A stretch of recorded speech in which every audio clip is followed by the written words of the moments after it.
I have finally sat down and played through the first Fable for the very first time, and I am so impressed by how well this game holds up. Welcome to Bite Size Bunny, my name's Tony, and today we are going to be talking about Fable Anniversary. In Fable, you play as an unnamed character who joins the Heroes Guild after your village is attacked by bandits that killed your father and kidnapped your mother and sister. After spending your life training under the Heroes Guild, you are then sent out into the world of Albion to forge your own path and determine whether you are going to be the hero of Albion and help its citizens or be an absolute menace that wreaks terror on everyone. The story of Fable is probably its weakest component, but it's not bad by any means. I love how the narrative is presented, and I think tonally speaking, the world of this game and how it goes about telling its stories packs a lot of personality, but the actual main story that unfolds here is very much so your typical hero's journey story.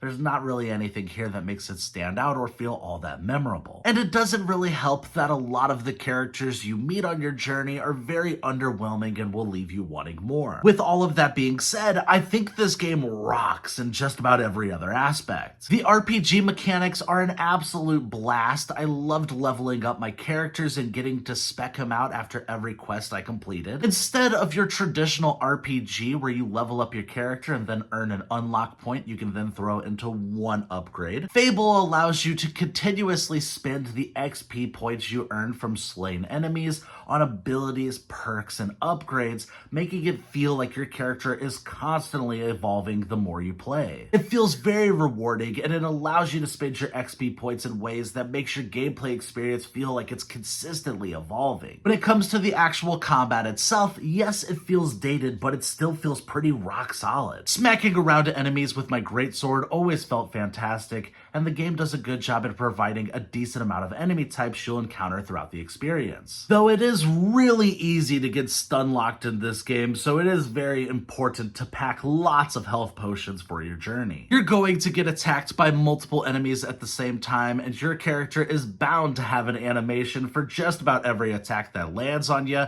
so sometimes it feels like you're stuck bouncing around between enemies, hoping that eventually you'll break free, which this is something that is going to happen a lot, so buckle up. And the world of Albion feels like this wonderful fantasy setting that you want to get lost in. Whether you're in a mystical feeling area like the Guild of Heroes or a more monster-filled area like Darkwood, each area of Albion feels so distinctly its own, and it does make the world of this game feel a lot larger than it actually is. I had a really good time with Fable, and I'm really looking forward to playing the next two games before the latest entry in this franchise drops this fall. It's not perfect, but for a game that released almost 22 years ago, I'm really impressed by how well it holds up all this time later. I'm going to be giving Fable Anniversary a 7.5 out of 10. Thank you guys for watching. I hope you enjoyed this video. Like, subscribe, and all that YouTube stuff. And what is your favorite classic RPG? I'd love to know.